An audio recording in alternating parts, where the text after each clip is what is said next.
So with product of the week this morning.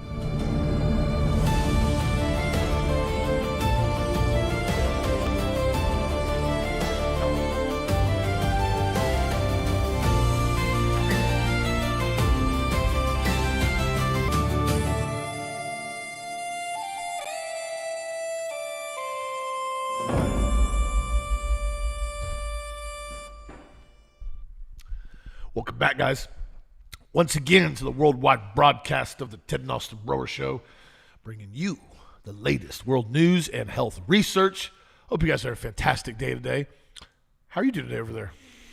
I'm doing absolutely wonderful, Austin. I mean, this is the day the Lord hath made. I will rejoice. I will be glad. I was on with John Moore this morning and about 2/3 asleep. I tried to wake Well, you're up now. Well, about 20 minutes before the end of the show, I actually woke up. And so I was kind of going by rote memory before then. When all else fails, just rail like 2 or 3 purple sticks. But no, it takes a minute to get at 8 o'clock in the morning. It takes me about an hour to really get booted up on purple sticks, and I didn't have that this morning. And so by halfway through the show, I got booted up pretty good. So it's interesting. But there's an article. He's here, though. Yeah, okay. There's an article. Do you want to start with the product? Well, first, I got to cover something. I need some help, guys. I don't ask for help very much, but when I ask for help, I need it. So last week, we had an issue with the app that does the product of the week voting, right? You guys know the product of the week. You go on, you vote for it, it wins. Well, it was going back and forth between what we added for the new one and the old one, and it wasn't collecting any votes for the new setup. And so we got it fixed on Tuesday. The problem with it was it didn't really get enough definitive votes to make a decision on what was going to win this week now. And so it's been kind of skewed. So I need some help today. It's Thursday. I just need a final basis on this. I need you guys to go by like 3 o'clock today and vote for what you want to win. And I mean, I need everybody to vote on this here because I was looking at it earlier and I was trying to get some stuff to go through and it's working. Everything's working perfect now, but here's my problem. 39 and 40. It's been going back and forth all morning. So it's like 32, 33, 34, 33. And so it's going back and forth. I need you guys to break the ice by 3 o'clock.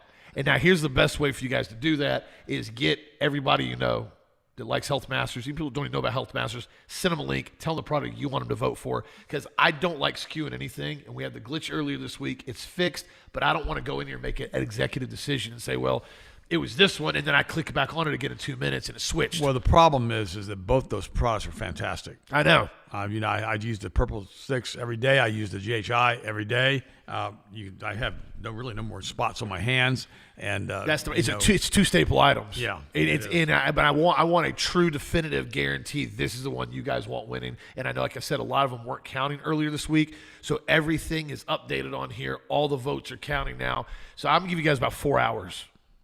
Send it out, get everybody, vote for what you want, and I want one to definitively win by 3 this afternoon. Well, why don't you, if they don't have a definitive answer, why don't you just put both of them on sale? Can't do that. Oh. Well, I could, but I'm not going to. Oh. Because I'm real funny. I get OCD sometimes. I want product of the week has always been this way. You got that from my mom. Yeah. It doesn't work for me. I have to have a definitive win. That's 25% of your DNA, by the way. I'm well aware. Alma was cool. Alma, you call Alma. She was cool. You mean Alma was cool? Well, yeah, but Alma's with the kids now, and I say Alma, yeah. So I need a definitive answer. I want a real winner. I want it to be y'all's vote, but I got to have a hard number on it because I keep going back and forth all morning. So it's up to you guys. You got 4 hours. Send it who you want. Get it voted. Every vote counts on here. And by 3 o'clock, I'm going to give a hard winner on here. Alma, my mom. Your mom. She always had something interesting to say. I think it was from Goebbels. Some of y'all get that. I'm not joking. She said, if you give up, you lose. Yeah. You're always in the fight. Yeah. She goes, once you quit, you lose. And, when I was young, and she'd say stuff like that to me. I didn't know she was quoting Goebbels. And I didn't know. And because she was over in Germany during. I mean, she's not wrong, though. Yeah. And she was right. Yeah. The problem is you can't tell everybody you got super secret super weapons coming in and they don't exist. You can't do that. Well, or they were in production and they just. Well, and the problem is once you tell the population that it's over, they stop deciding that they're going to go to the trenches. And so you gotta keep them. You gotta keep the population. So I always got a kick out of that when she'd say that because I never really understood where that came from. But she was indoctrinated with that.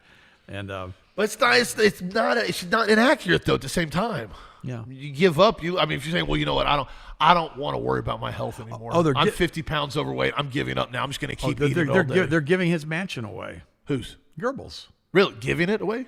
Yeah, it's a historical site, isn't it? Well, no, it's unbelievably big. It's a castle. Oh. And it's just, I forgot, it's like 70 rooms, I think. It's huge. Oh, that sounds like it's fun to maintain. Well, that's the problem. Nobody's lived in it. Nobody's lived there for 25 years, and Germany doesn't know what to do with it because they don't want to tear it down because it's a historical site. And so they're saying they want somebody to take it or maintain it. We will give it away to you if you will maintain it, but we will not give it to a right-wing group. Why not? Because they don't want to turn it into a bed and breakfast for neo-Nazis.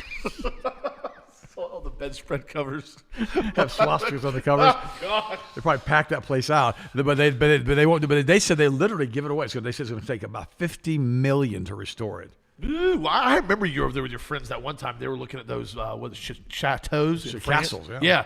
And that one guy said what was just to replace the roof on the barn was $250,000. No, 500,000. Yeah, just the barn, just a little barn because section. Because it was in France, and they had this thing that you couldn't. The whole things were historical monuments. The castle's like 400 or 500 years old, right? And it had like 17 bedrooms and 17 bathrooms. The problem is you couldn't do anything to the outside of the building without the approval of France. Oh gosh. Now they would subsidize up to 50%. But you had to do it back to standards, back to the way it used to be. And the barn needed a roof. That was $500,000. I remember I started laughing. And all the front windows of the barn were out. That was another $300,000. And you think, here's a problem. Reminds me of that film, The Money Pit, no, with Tom my Hanks. God. Well, no, and the problem was, I did some back research on this one castle this guy was looking at, and the wife was living there alone in this giant castle, 4 stories high. Beautiful, but they had sold all the land off over the decades and years, had been around for centuries, to keep maintenance going. And then the problem is they had run out of land to sell. They still had about 100 acres, but that was about it. It was on a river, real pretty. And it was crazy because it was going to cost $2 to $3 million just to bring it back up to par. I mean, that's crazy. You know how like it's a 40,000 square foot castle, right? In interior air conditioned space. Well, it's not even air conditioned. The walls were 3 feet thick. And they said that. I was going to say on buildings like that, what is the HVAC system? Do they need it? Or does it stay pretty cool? Well, I was there in March, so it was pretty cool inside. But it was interesting. It had a full basement, like some kind of dungeon. It was weird. Some torture chamber 500 years ago. Had a cat running around in there. Cool cat. I think we guess to keep the rats out. But it was a huge place. But it was just a giant, unbelievable money pit. It had a closed swimming pool. But the guy basically had bought it for his kids to raise them. Very wealthy, probably financier, out of Paris. And then honestly, he found a younger woman, left his wife, abandoned her in the castle. It's not like a doggone. Sounds like some movie. Oh my gosh! And she was ready to sell the place. She's trying to liquidate it. Oh yeah, and then they were going to move. She was going to move in with her mom down in the south of France. But it was crazy. Well, I remember I seen the listing on it now, because down here in Florida, average houses now, these bizarre prices, $300-400 a square foot. Somebody's house down here. He sent me this listing on it. And the place was like 15,000-20,000 square feet. No, it's 40,000. 40,000 square feet. And they got it listed for like $3 million. No, it was $3 million. Yeah. I'm like, and they had it for $5 million, and they dropped it down to $2 million because nobody wanted it. It was a money pit. I'm like, dude, we're talking like $20 a square foot. Well, the pool had been damaged from some storm, and they had a fully enclosed pool, huge pool, almost an Olympic-sized pool. And the pool looked okay, but the structure around it was bad. He'd been given $60,000 by the insurance company to fix the pool roof. And touch it. He didn't touch it. Yeah, and he said, and he goes, when we close, we'll give you the $60,000 to repair the roof. I'm like, you're not gonna touch that roof for $60,000. It's all glass, and because over there it's cold. But it was interesting, and they had gardens, about 10 acres of gardens with a wall around it. Oh, that's fun to maintain. But it wasn't 10 acres of gardens.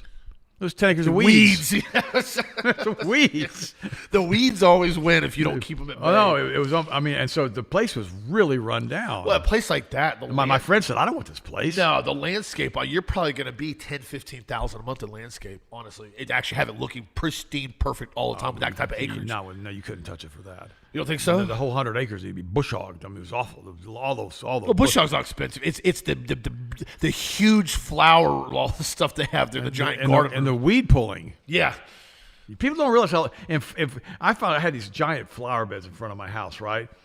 And Sharon didn't want to pull the weeds. Nobody wanted to pull the weeds. And finally, I just said, I tore it all out and put grass there. Just the heck with it. We'll mow it. You remember that? Because you learn down here in Florida real quick. You either have full-time staff pulling weeds if you have a giant flower bed, or the weeds win. Well, I remember years ago, as a family that I knew, they were trying to design a whole back area with the big flower beds. Oh, yeah. And They did it. They showed me, well, no, we helped them decrease it back. It was almost 40 feet deep.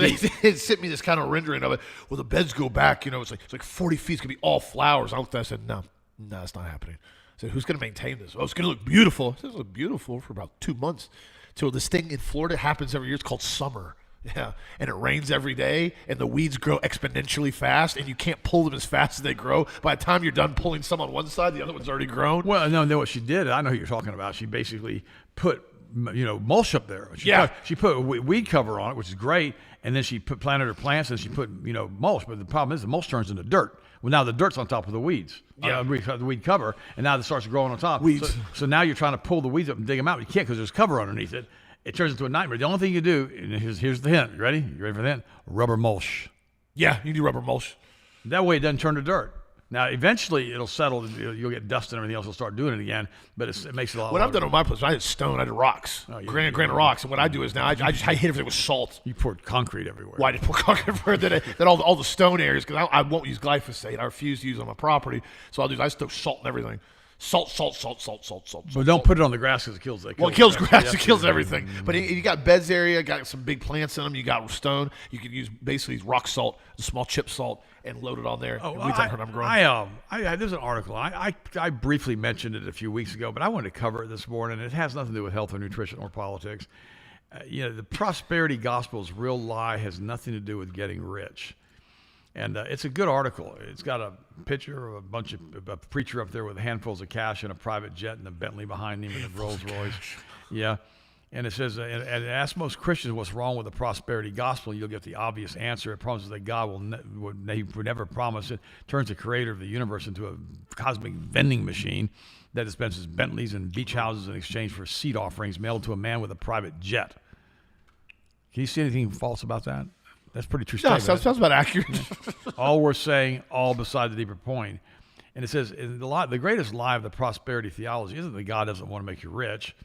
It's what riches do once you have them. Wealth whispers that you don't need God anymore. And it whispers so quietly that most people never hear it happening. That deception doesn't just ensnare the people mailing checks to televangelists. It ensnares comfortable Christians who would never dream of watching one. And it talks about Laodicea, the church that needed nothing, and how they were basically, God just really called them out. They were spiritually, destroyed. And here in the United States, it says, here's what this stops being a first century history lesson. We live in the most materially abundant society in human history, the United States of America. Unprecedented access to wealth, technology, comfort, and convenience. And alongside it, record levels of anxiety, Austin, loneliness, is a big deal, household debt, and church attendance at free fall. If the prosperity were spiritually neutral, these two trends lines would run in opposite directions. The Laodicean temptation doesn't affect just televangelists and their followers. It affects the respectful Christians. And what it's saying basically is stuff is okay. God doesn't mind you having stuff, but God doesn't want stuff to have you. Am I right? Oh, yeah. And that's the key that people need to understand is that it's okay to have a nice car. It's okay to have a nice house. There's nothing wrong with any of this stuff. But when you tell people, if you're a TV evangelist, let me just hammer them for just a second. If you give me money, you'll be blessed. I know a lot of these TV evangelists. I've actually done a lot of fundraising for them with our books and tapes and CDs over the years. I don't do anymore. And the crazy part about it is, down on the inside, they're pretty shallow. Most of them. In fact, about 99% of the ones that I know are. There's a few that are pretty decent still. And some of them become megalomaniacs. And they think that everything they say is from the Word of God. It's not. And a lot of them are narcissistic, and they basically don't make the church better or any church they visit better when they leave. They make it worse. And the reality is God wants you blessed, but he wants you to have a relationship with him through Christ Jesus first. And then you got to watch all of the temptations that come along with the blessings and the free time that you're going to have with that. Very important that you keep your hearts and minds grounded in Christ Jesus, because he is the author and he is the finisher and he is the perfecter of our faith. By the way, let's go back to somebody who's basically in free fall. Fauci. Oh my gosh. Woo! Hundreds of times yesterday he took the fifth. Oh, social media has not been nice to him yesterday, bro. The whole world is looking at him. And that other senator came in and said, who the blankety blank do you think you were doing what you did, arresting a woman outside watching a ball game?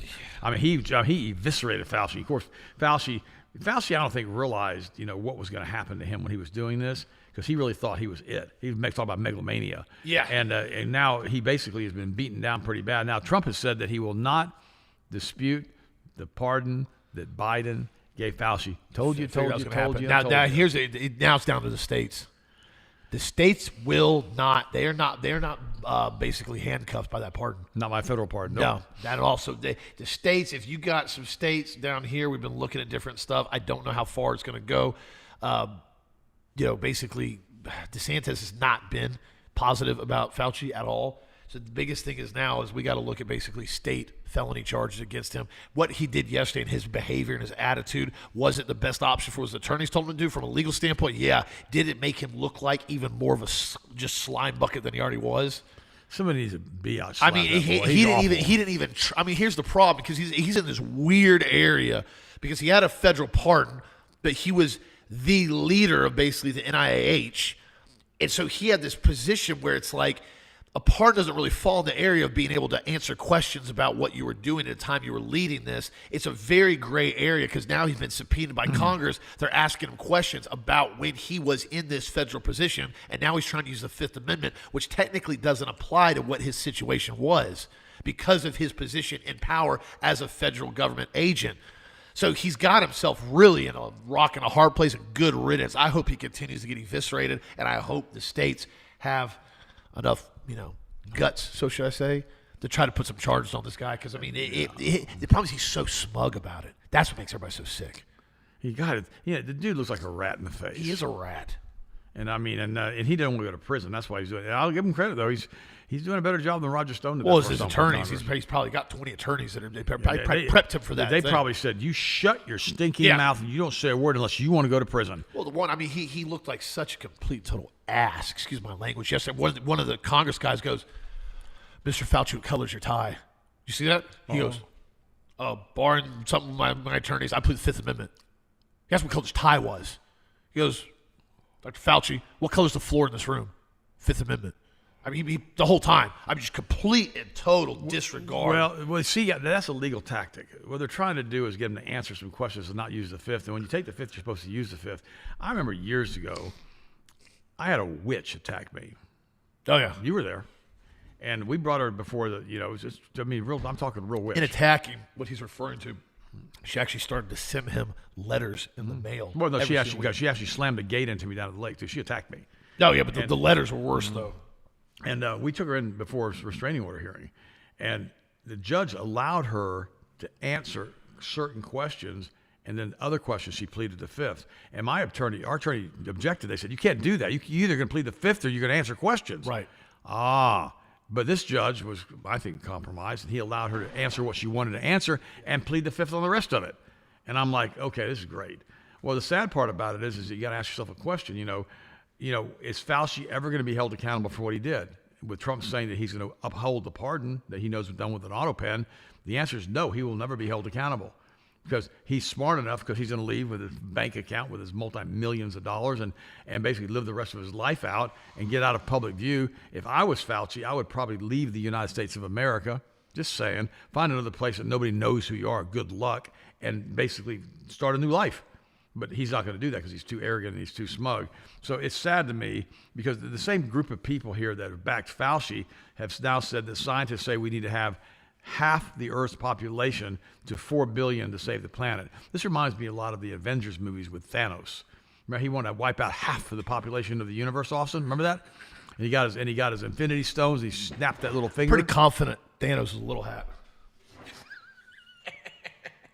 That was funny. He's a big dude. He's a big dude. Little hat, big dude. But the problem, it's fine.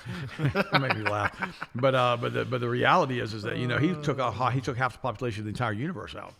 And and people don't realize if you drop the population of the planet to half, we have an infrastructure designed to handle the whole population. And that means we don't need half the infrastructure anymore. Now, it would be nice, Interstate 4 would be nearly as crowded. Oh, gosh. Yeah, I mean, it would be. I mean, I remember during COVID that they had most of the people were staying home locked up like they were a rat in a trap. And it was great. You could drive around and all the toll roads were shut down. It was great for everybody but them. Yeah. Well, it's because we just kind of disregarded everything. Yeah. I was like, I don't know. I'm essential. But why am I essential? Because I deemed it so. If everybody else wants to deem themselves essential, whatever. But it goes right back to health and fitness. I mean, the people that are ruling the planet aren't the people. It's the entities on the other side of the veil. I've talked about it so many times. We covered it in Angel Wars. This planet is being ruled by the Satan group, period. It's the Kabbalist, Luciferian synagogue of Satan. Call it the cult that rules the world. Call it whatever you want to call it. I don't care. Call it fallen angels. Doesn't matter to me. It's that same group. And they think we're a petri dish. We're their food source, by the way, as Satan runs about as a roaring lion seeking those whom he may devour, is what the word says. You can argue with the Bible if you want to say that. And this is the thing that we need to understand, is that until we see the spiritual implications of what we're involved in here, nothing is going to make any sense. You know what? You know what else devours free radicals? Xanthocin. This is a topic that got brought up today. Somebody asked me about this, about the hemlock krill oil that we have. That's a great product. Well, it really, one of the biggest things, is another article just came out, and it says the clinical nutritionists examine xanthocin's real evidence on skin, eye, brain, and heart health. And they said one of the biggest things you got to look at. That was a good segue getting me off the weird topic. That was good. Like that? Yeah, I like that. They, it is weird. It said what's the difference between basically, because a lot of times now you got to watch out because they're getting xanthocin from farm-raised salmon. Yeah, you got to be careful. Now, ours is basically saltwater shrimp, krill, is what they get it from. As far as ours, like way, way out in the water. But the thing is, you got to watch out, because I said farm Atlantic salmon has small amounts of xanthocin, but a lot of the cheap versions are also using it, that are feeding them algae-based additives to try to increase certain nutrient densities in these farm-raised salmon, so they're getting xanthocin. Ours are straight from wild krill, which is the best option to get xanthocin, and it really helps out. This is because it's fat-soluble. Absorption depends on the product's form and taking it with food. There's a big factor with xanthocin. To get the best option out of our hemlock krill oil, you want to take it with a meal because it's fat-soluble. Same thing with D3. Majority of the products that you take that are like oil fat-based, like CoQ10, D3, xanthocin, you want to take them with a meal. Other ones you can take without a meal, say like magnesium, brain food. You can take that on an empty stomach anytime you want. It's magnesium. Your body needs it at any point in shape or time. It doesn't need food to digest it. This is an interesting article I'm posting on the website. It said a controlled human trial found that taking 4 milligrams to 12 milligrams of xanthocin per day for 8 to 16 weeks can reduce skin redness from ultraviolet sun exposure, improve skin moisture, and help strengthen the skin's protective barrier. Xanthocin is not Botox in a pill. However, xanthocin is a support supplement to be used alongside other nutrients. So I thought I would bring that up because I had somebody ask me about that krill oil and what it does and why we carry it. Because, you know, again, it's a crustacean-based, right? It's from krill, or basically it's kind of like a shrimp. So we always talk about that. That's not a clean food to eat, shrimp, but this product is not taking shrimp. Let me clarify that. This is a very, very highly basically molecularized xanthocin krill oil that's based from that, but there is no aspect of like going out and eating shrimp with it. It's very, very purified, as clean as it can possibly get. You're still getting letters. That's fine. I can get letters all I want, but I'm letting you know because I had somebody ask me this, so I'm addressing it on the show. Because a lot of times when I get 2 or 3 of the same emails, I just like to answer them on the show, because if I get 2 or 3 emails from 2 or 3 different people on the same topic, that means there's a lot of other people thinking the same question. Gonna get letters. By the way, I carry it for a reason. Well, here's another way I look at it. A lot of people have to take insulin. Yeah. A lot of people have to use pork insulin. Yeah. I'm not eating pork. But if I was allergic to regular insulin, I had to use pork insulin, and I had to use it to stay alive. You got to use it. That's how I look at it. It is a big. You're not going to get trichinosis from using pork insulin. No. Just like you're not going to get basically, sick from eating xanthocin from krill oil in most cases, unless you got some allergy to crustacean. Unless you're crunching, unless you're chewing on the krill themselves, that'd be kind of. That's a different story. Oh, by the way, simple science-backed technique says it can squash alcohol cravings. Okay, what it says is that if you start wanting alcohol, you've got to breathe deep. I'm not going to post this article. Okay? Please don't post that article. No. I'm going to stop for a second. Okay, what they're doing is they're using an interruptive type of therapy in which you have to stop and think and breathe. Correct. Okay, and I got that. I'm not saying you don't do that. No, you could do it, but I don't sit there. But almost every single time that you've got a person who's got a problem with alcoholism, they're hypoglycemic. Most cases. They really are, most cases. And, we talked about that the other day about the cortisol, and also Austin did an excellent job 2 weeks ago talking about this. So here's the thing. If you've got a craving for food or for alcohol, for anything that you know is not healthy for you, try to find out if you've got a deficiency, like maybe chromium. Okay, and or maybe your That's why it's in our right. cinnamon extract. The cinnamon extract is one of the best formulas that I've gotten feedback on from people that have had issues with alcoholism or alcohol cravings or sugar cravings. They hit the body the same way, by the way. Alcohol cravings and sugar cravings work on the exact same mechanisms in the body. That's why you got to understand, you got to look at it again from the root-based cause. If you're having these alcohol cravings, look at what you're eating, look at what your blood sugar is doing, and look at what your insulin's doing, and go work accordingly from there. That's why the cinnamon extract can work in some cases with helping those cravings. Alpha-lipoic acid, chromium, aqueous cinnamon extract, a few other nutrients. I don't have it in front of me, I can pull it up, but it really helps to stabilize blood sugar and also reduces sugar cravings, which also reduces alcohol cravings. That's a great option on there. Well, I knew one lady, and she was an alcoholic when she was younger. And the lady made really bad choices. I mean, all the time, and she'd eat a bucket of Lifesavers every day. And of course, she got obese. And you're like, well, why do you think she was? Well, she was craving the sugar. It was the Correct. sugar, the sugar, the sugar, the sugar, and the alcoholism was just an indication of that. So be really, really careful. Now, I'm going to say something to you. About 10% of the population of the planet is genetically predisposed to become alcoholics if they start drinking. It's pretty good. That's a huge number. And you're talking about almost a billion people on the planet can be alcoholics. Be real careful with this. I mean, don't be going out if you got a mom or a dad or somebody in your family who's a drunk, and if I'm talking to you because my mom had a problem with alcohol. If you and of course she had terrible PTSD from what happened in Germany, but she self-medicated, and a lot of people use alcohol to self-medicate because quite frankly they're trying to get rid of the memories or they're trying to sleep or whatever. Don't allow yourself to get into that trap. More and more and increasingly larger amounts of alcohol, especially if you're hypoglycemic. Just stay away from that stuff and avoid the alcohol to start with. It's a lot easier to avoid something that's addictive than it is trying to get off of it, like with meth, and crystal meth and all the rest of stuff. Whoa! No. You just listen to me. Strong segue. They say one inhalation, one time. You do it one time, you're hooked. Yeah, you're always going to crave it. Well, wait a minute. Well, alcohol's not like that, but it's crap. But anything that does that to you needs to be avoided. In other words, don't try meth to see if you get addicted to it. Just don't try it. Am I right?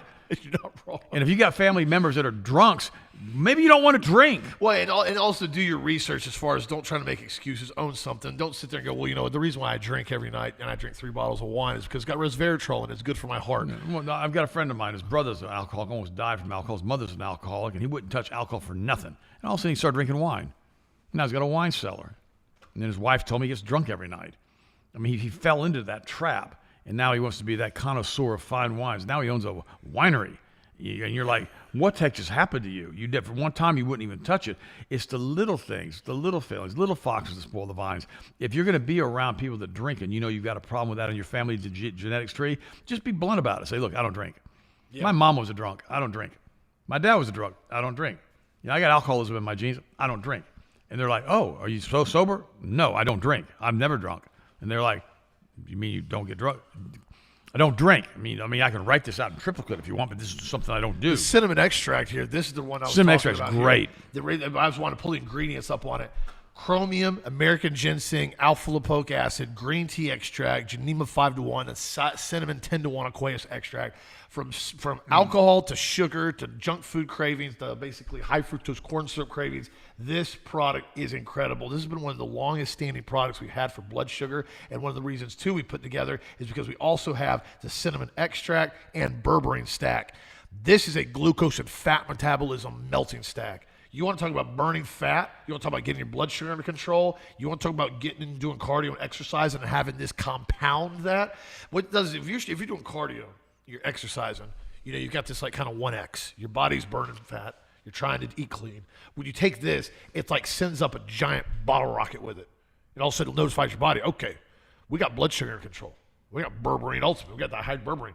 Now, we can really burn some body fat. And it does a 2X, 3X, 4X effect on it from my personal and from other things that I've seen with it on burning body fat. That's one of the reasons why berberine was on sale today for product of the week, and now it's changing over. That's why I said earlier at the beginning of the show, also, you got till 3 o'clock today. I need a bunch of votes to break the tie with GHI and purple sticks in a can.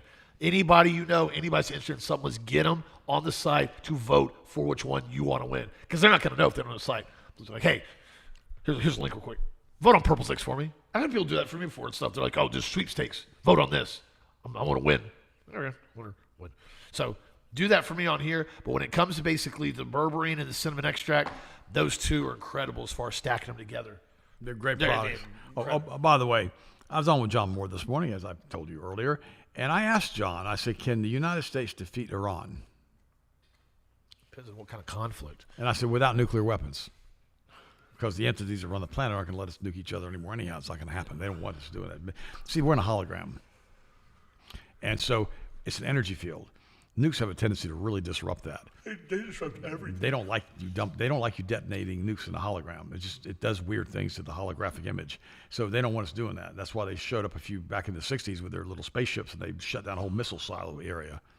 Oh, you didn't hear about that? Look it up.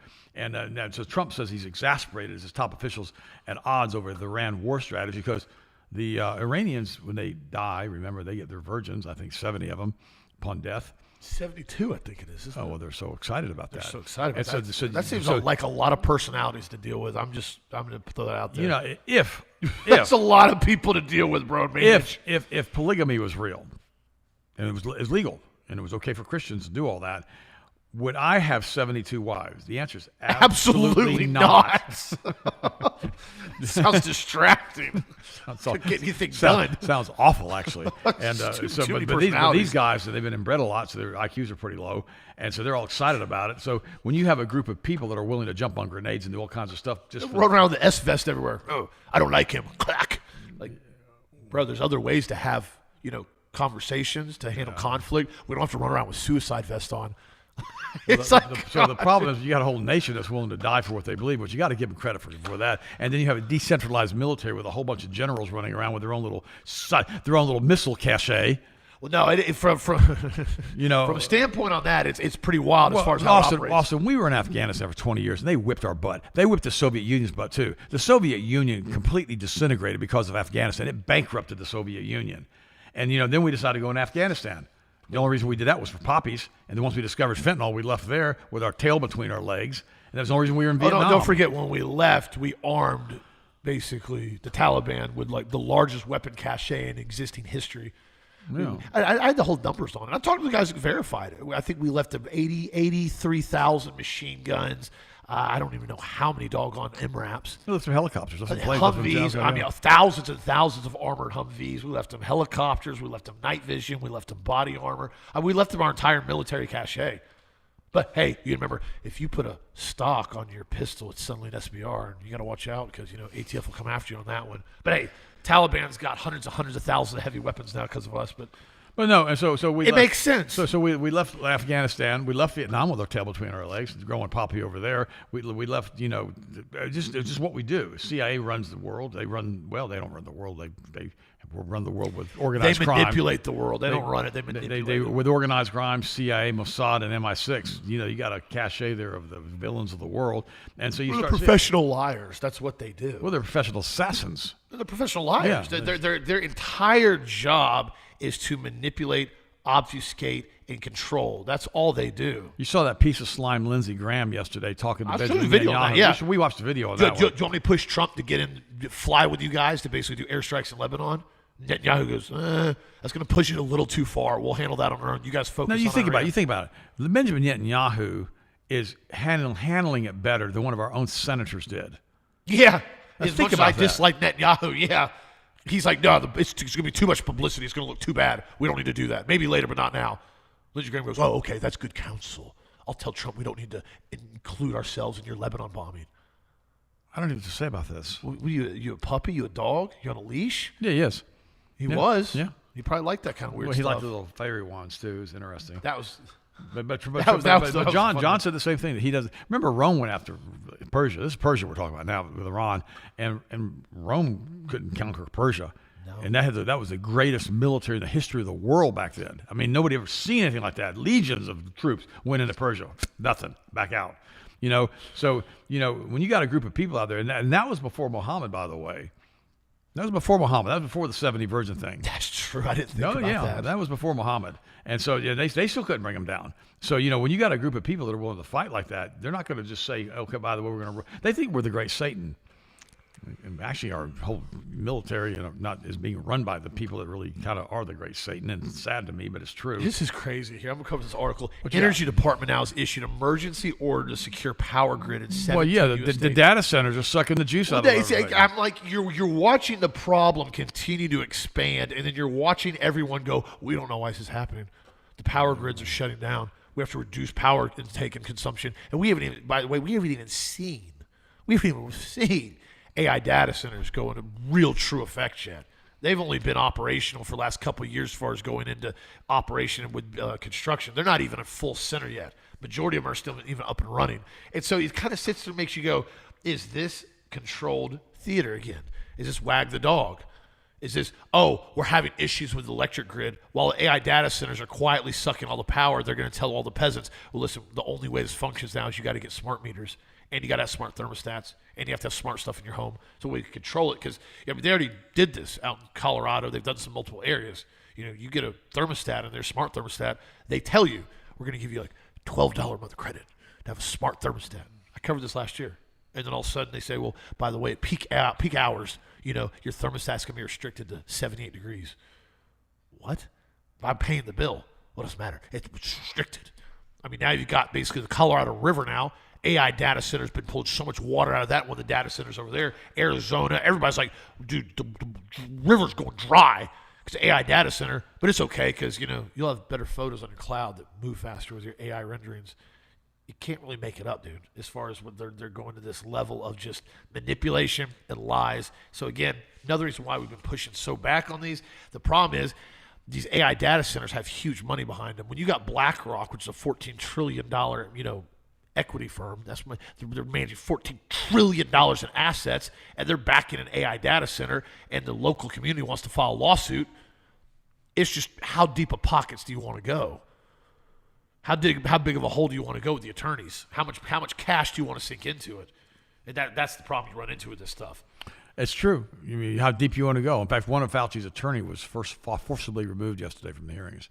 Really? I missed that. I just saw that. And so it's funny. It's a video, so I'm not going to drag it up right now. But the crazy part is he must have been pitching a fit to keep Fauci shut up. Yeah, I can't do it. Oh, yeah. By the way, shut your mouth. This is an interesting article, and it's about a guy who's got really bad credit. Okay. And he says, a country that has $40 trillion in debt says that I'm a credit risk, and so I'm not allowed to have a safe home. So why can't I get into a freaking apartment? That's what he's saying. He says, I've been trying to get an apartment for 3 months because my credit score is too low because I've never taken out a loan in my life. Meanwhile, the government's $40 trillion in debt. And he goes, my friend, no, this is funny. My friend Maddie over at the Books Behind Borders posted a note this week about how a country that is $40 trillion in debt has the nerve to be assigning her credit score. Well, let me stop for 1 second. The country doesn't assign the credit score. The little hat people assign your credit score. The Kabbalists. I just need to start calling them the cult that rules the world. That's what they are. That's what they are. The cult that rules the world assigns the credit score. I mean, it was so funny. I have a friend of mine. He got a new credit card. He wanted to get a Lufthansa card to get Lufthansa airline points. And so he gets the card out. And he asked them specifically to mail him an invoice. He doesn't do online banking. They don't send him an invoice. Oh, they didn't send him an invoice on the first invoice with the credit card. It was the annual fee. They started everything on paperless from the very beginning. And by the way, watch this, guys. This happened to me with the doggone electric bill with Tico. All of a sudden, arbitrarily, this happened to multiple people I know. Suddenly, they just arbitrarily put you on paperless. Well, I keep everything filed pretty clean. I like paper documents because nobody can go back and say, oh, by the way, that's what the price is now. That's what the bill is now. No, here's my invoice. This is what it is. Paperless, be really careful with that crap now because these banks are doing this, credit card companies are doing this, electrical companies are doing this. They're automatically putting you on paper without you approving it. They're putting it on paperless, and then suddenly they come and say, well, your bill's now $700. Wait a minute, it was $400 last month. Well, you're on paperless. This is what's updated. You start putting stuff on paper, you can't just delete it and change it at a whim. Well, this guy ended up basically, he called him up and they got this letter in the mail that he was late. He never got the invoice. They never sent an invoice. It was for $80. Paperless. Yeah. It was on your online account. So he called them up and he said, look, I want to have papers delivered to me. And so they said, okay. He says, mail me a paper and I'll pay the $80. Remember, there wasn't a charge. It was an annual fee and which could be waived. And so they said, okay, well, you have to pay this. And so he got the invoice in, And then he paid it, and he charged some stuff on it the next month, trying to get some Lufthansa points. And he didn't get the invoice again. Put it back on paperless. This was crazy. And so then he made a couple charges, and he didn't, again, no paperless, no paper. So they sent him another letter. You're late again. He calls them up, and they put him into the credit report thing. And he got no invoice. They dropped him 120 points on his credit report, on his Beacon score. Went from an 820 to a 700 in 1 month. Well, they told him, we've automatically added you to paperless, but I want paper invoice. Okay, we can add you back to that, but then it's going to just change back to paperless. He was on the phone. I know this guy. He was on the phone for 4 hours trying to get his stuff resolved. Finally, they took all the fees and the penalties and all this other stuff off. He sent him a bill. He sent him a check for more than he owed, for like $10 more to cover everything else that they could possibly add to him. And then he told him, from now on, I want paper invoices. And so then he wouldn't use the card again. And guess what? The following month, he still didn't get another invoice. And you're like, what is wrong with these people? It's Barclays Bank. And I thought, it's happened. I've had it happen multiple times. Tico did it, switched it back again. I had to change it again, go back. It's happened to me twice now with them. And then I had to call them and do it again. And again, this is all about the little hat paper pinching pennies. They want to go in and say, well, we can save X amount of money in invoices. And that guarantee you, if you look at it, every time they do this, it massively increases their late fees, their transaction fees, their interest fees, all this crap they put on it. Well, no, it's more than that. They want to have wiring information out of your account. That's exactly right, too. That's where the bottom line is. That way they can empty your account anytime they want to. Because they say that, we'll give you a good credit fee or a good fee on there or some stupid stuff if you basically just do auto pay through your bank account. Yeah. Was auto drafted out of your bank account every single month. And by the way, I have another friend of mine who was doing that for his truck payment, and he paid his truck off. Guess what? They kept auto paying out of his account, and his truck was paid for. And he had to fight with them, try to get the money back. I mean, it's unbelievable. That's why I never do online banking like that. I just send them a check. And I don't use a primary check account number. I don't do that. I use a secondary account number with very little money in it, so they can't say, "Oh, we want the rest of that money." I had another friend of mine, and he was in the airplane business, and he bought a plane, and it was out of state, and he didn't have any sales tax due, and he paid a penalty to the sales tax people in Florida that he did not owe. They got the check tracking number, and guess what? They took the rest of the money out of his account. They almost emptied his bank account. I saw it happen. I had a friend of mine. It had happened to him. He had no choice. They took the money out. And that's the kind of people that they are. That's why they want you to do automatic drafts. That way they always have access to your bank account, and they do whatever they want to do. And then you got to fight them for it. Had another guy, he sent a bill in, and they signed for it. He sent it next day air. They lost the check, and then they sent him a penalty.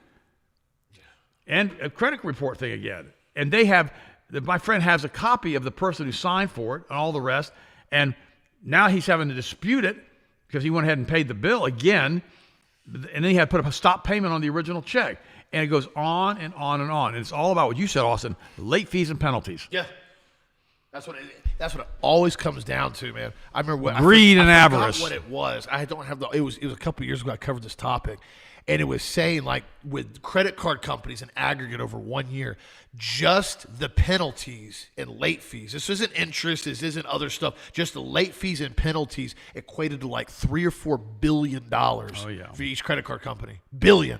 Every single year. Billion. $3 to $4 billion on average. Just in fees. What did American Express pay to American Airlines? It was $5 billion or something crazy in 1 year on people using the American Airlines card. So American Airlines now has basically turned into a credit card company itself. In other words, you gain status with American Airlines and get upgraded to executive platinum if you spend enough money.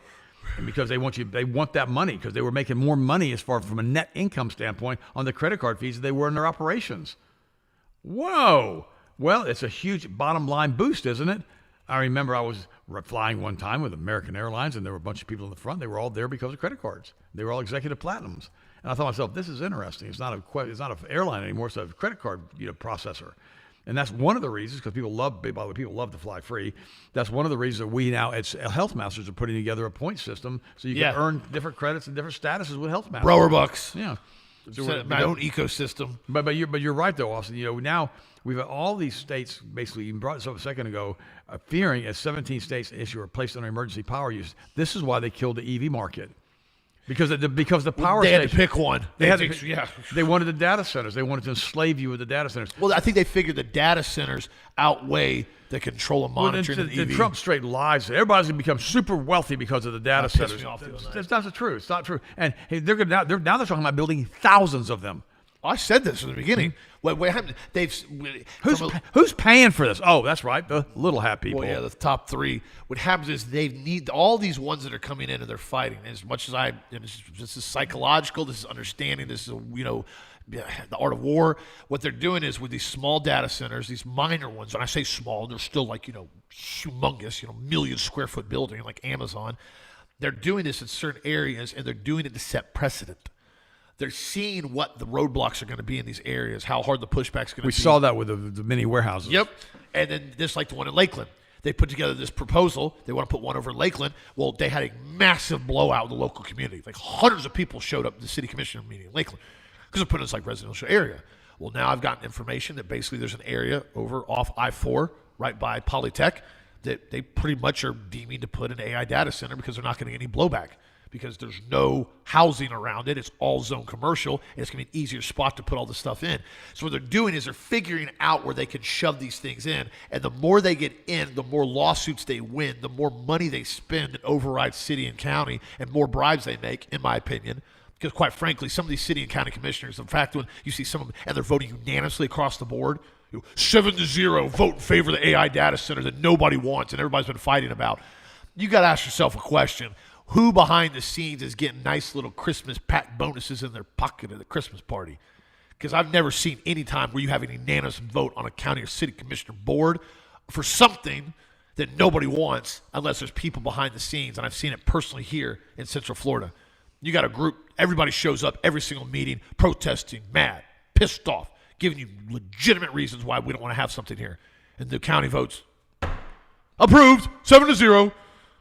But nobody wants it. It's not doing anything positive for the community here. Well, we feel like it'll be a good aspect because we need growth. They always say this. Well, you just need to allow growth to happen, Austin. You need to be able to build and expand. For who and what? Who's the benefit? I'm laughing off. Give me this. Give me this. It's give ridiculous. me the middle camera. I want this on me and Austin. We're at the meeting, okay, and and so we're Piss me off, dude. No, and we it's like our third or fourth meeting. And finally, they have police standing behind me in Austin. Literally, that's not armed, by the way. This wasn't like off duty. This is just full, lieutenant or captain. And they tell us that they're here for us. By name. By name.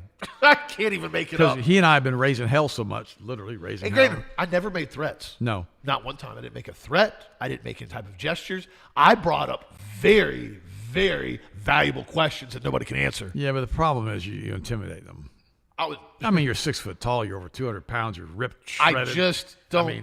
Well, everybody's known me my whole life growing up here. Well, they all know. I was never known to be the nice guy. That well, was they all knew you were a scrapper.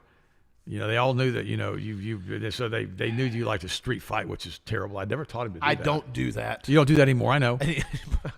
I know, but I know, and that's good. So they all know you, and they know how vocal we are on the show. So they had the cops standing behind us just in case they need to escort us out.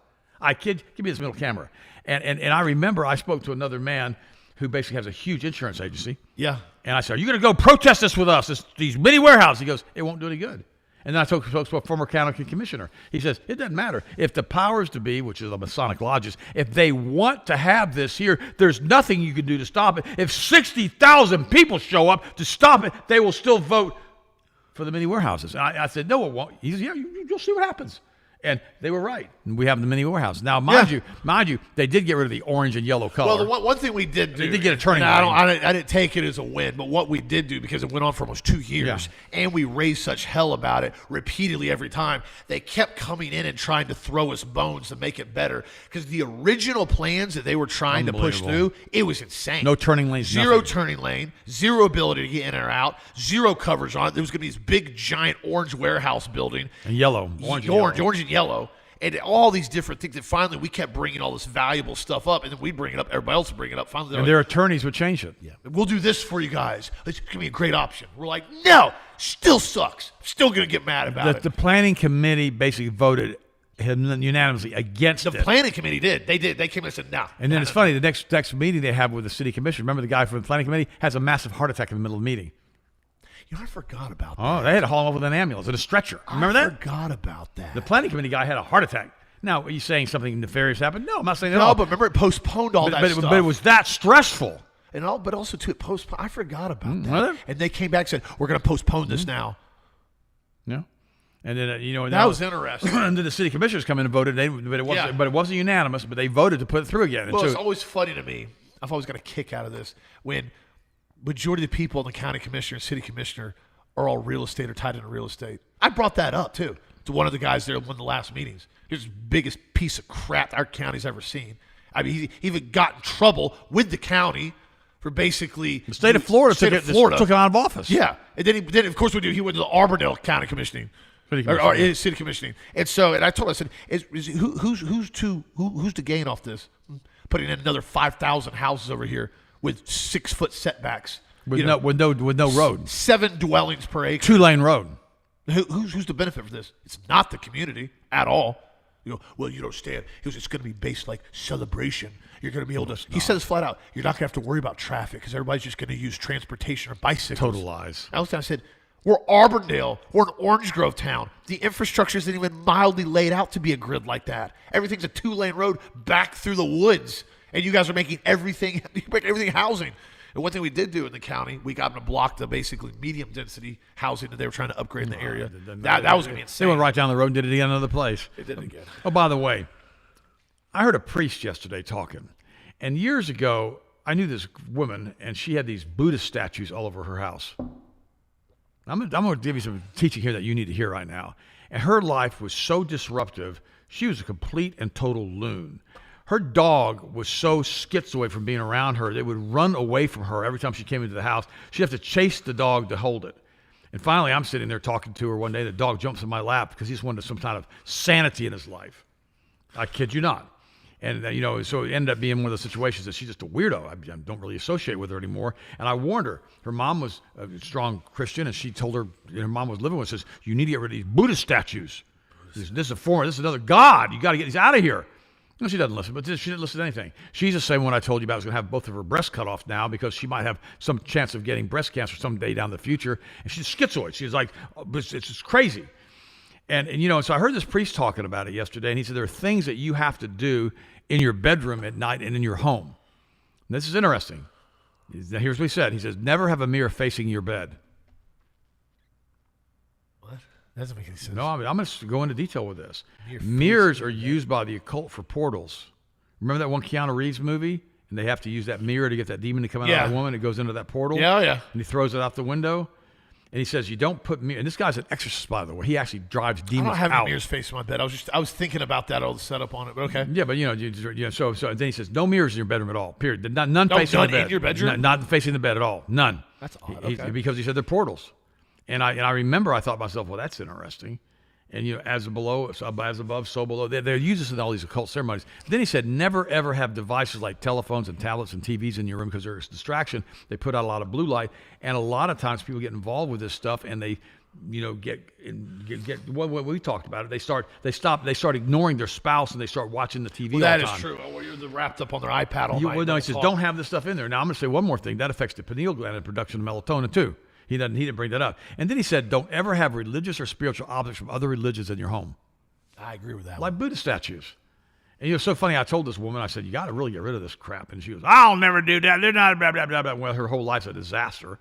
And, but he was right about that. And then he said something interesting. He said, don't allow your bedroom to be cluttered and be disorganized.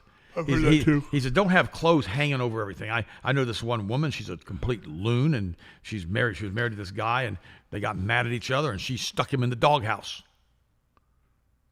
You think I'm joking? I'm not. They had a shed outside that the dog stayed in, and she put him in the doghouse. And, of course, they're divorced now. And their house was always cluttered and disorganized. And, clutter and disorganization causes conflict and makes your brain get all wrapped up in that mess. Don't allow yourself to be involved with that. But he said don't have any mirrors facing your beds, no devices, phones, tablets. The clutter one's big. I can honestly tell you this is true confessions. longest times we were traveling a lot in and out for about a couple weeks, and bedroom got real cluttered. So I had luggage everywhere, I had gear everywhere, I had stuff on the thing. And I remember one day I got sick of it. I was doing something, I went into full hyper mode. Now I'm not the most organized person, but I'll get in a mood sometimes, and I get everything like real OCD. I mean, it's like boom, boom, boom, boom, boom, boom, boom. And I went through a full blown, me and Lana clean everything, and the bedroom was like perfect. And I remember I walked back in later that night, and I remember feeling peace. That's why you make your bed every morning. Yeah. Listen to me. When you get out of bed, just make the bed. It takes 20 seconds. They say this with making your bed. I'm a really big proponent of that, because here's why. What it does is it also triggers your brain first thing in the morning. You've already completed a task. Right? That's right. You've already, because I always have a list of things. I always have a 5x7 every day that I go through with all my stuff at the office, all stuff I got to get done, and I check it off. And one of the reasons why I do that, I slash through it, is because what it does is it rewards your brain with a little bit of reward dopamine naturally, because you're going, okay, this is done, this meeting's over, podcast is over with, got this done, went and did this, inventory contractors taken care of. And by the end of the day, you look it down, everything's checked off, and you go, heck yeah, I got 25 things done today. And what happens is your brain gets really satisfied with doing that, and it wants to do it again the next day. So suddenly you put another list together, and your brain goes, oh, heck yeah, bed's done, this is done, podcast is done, this is done. And all of a sudden, again, at the end of the day, you go, got more stuff done. So make sure you guys are staying organized with your time. The thing is, you don't have to be working wide open in most cases 8, 9, 10, 12 hours a day. There's a lot of times you notice if you get focused, you'll get the vast majority of the stuff you need to get done in a 2, 3, 4 hour period many times if you're efficient, focused, and organized with it. Most people confuse activity with accomplishment. There you go. They stay so wrapped up with having all these little things they're trying to do, when in reality, if they set them up structurally and said, okay, I'm starting this at 8, 8:15, 8:30, 8:20, blah, blah, blah, blah, blah, blah. And also by noon, it's like, well, heck, everything's done. Normally it took me till 6 o'clock, 7 o'clock at night to get home to finally finish this, and I'm going to lunch and today's finished. Well, now what it does, that gives you a whole nother rest of your day to focus on other things. You know, John Henry Fabre was a French naturalist back in the 1800s. He took a flower pot, and he took processionary caterpillars, and he lined them around the top of the flower pot like this. I mean, they're called processionary because they follow each other in one line. And they followed each other around the line. Now, in the middle of the flower pot were pine needles, which is their natural food. And they followed each other in a straight line around the pot, never exploring the top of the pot because they're traveling around. They were very, very busy for about 2 or 3 days, and they dropped dead of exhaustion and starvation. With pine needles right there. With pine needles right there. They confused activity with accomplishment. Yeah. They were busy, but they didn't accomplish anything. A lot of people have too many things in the fire at once, and they can't get anything done right. Sometimes you got to cut the schedule back. Your kids don't need to be in 10 sports. That's truth. Now listen to me. They don't need to be in karate and jiu-jitsu and tennis and rugby and football focus and baseball. Focus on a good one. Kids need activity. They need athletics. Focus on a primary sport and push all into it. Because here's the problem when you do this with kids too. It teaches them at a young age to be basically focused. Well, yeah, they teach them to be, I'm always doing different things. I'm not really good at any of them, but I do all these different things. When they get older, they're never focused on a specific task they can get done. And then people go, well, they got ADHD. No, they're so used to having to try to manage 10 different things at one time, they can never actually get their focus on one thing. People ask me this question literally hundreds of times. What are you doing now, Ted? What do you mean?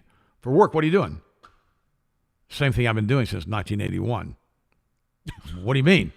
No, the same company, the same thing, the exact same thing. What do you mean? Okay, well, I guess I'm not communicating. Healthmasters.com, rowershow.com, same thing. People can't focus on one thing. They have to have like 25 irons in the fire, and they never accomplish anything, and they wonder why their lives are in disarray and why they're always broke. Stay focused on something that can help you to secure your future and work at it with all of your heart. Zwei Leben stützen brechen nie, but Gebet und Arbeit heißen sie. 2 principles of life that can never be broken. Gebet, prayer, work. Arbeit. And so you got to work like it's all up to you and pray like it's all up to God and stay focused. That's what you got to do. It's so important, guys. No, it is, my friends. And that's one of the reasons why we put together this podcast. Oh, my gosh. Our pictures are beside Fauci. Ugh, gosh. We look a lot better than him. We look better than him. He looks like a clown show. There's the reason why, though, we put these shows together on here. We have them. And we're coming up on our 3,000th podcast this year sometime. Figure when that happens. We got something big scheduled. We'll do something big, especially with this points reward system. At 2000, we did Angel Wars. A little Brower Show ecosystem. Oh, again, mind you guys, please vote for the product of the week till 3 o'clock today. I need a hard vote. It's tied between GHI and Purple Sticks. I'm giving you guys 3 hours, 4 hours, 3 p.m. Eastern Standard Time. The main winner wins at this point, but I want a hard, definitive answer. GHI or Purple Sticks, y'all make it happen. Make your friends make it happen, and give us the answer that I want to hear from you. And I'll do a big sale on it later on this evening. Appreciate you guys. Thank you again. Talk to you again tomorrow as always. And keep your hearts and minds in Christ Jesus all the days of your life, for he is the author, the finisher, and the perfecter of our faith. We can do all things through Christ. I love you guys. Thank you for your support. If it wasn't for you guys, we wouldn't be here. I appreciate it.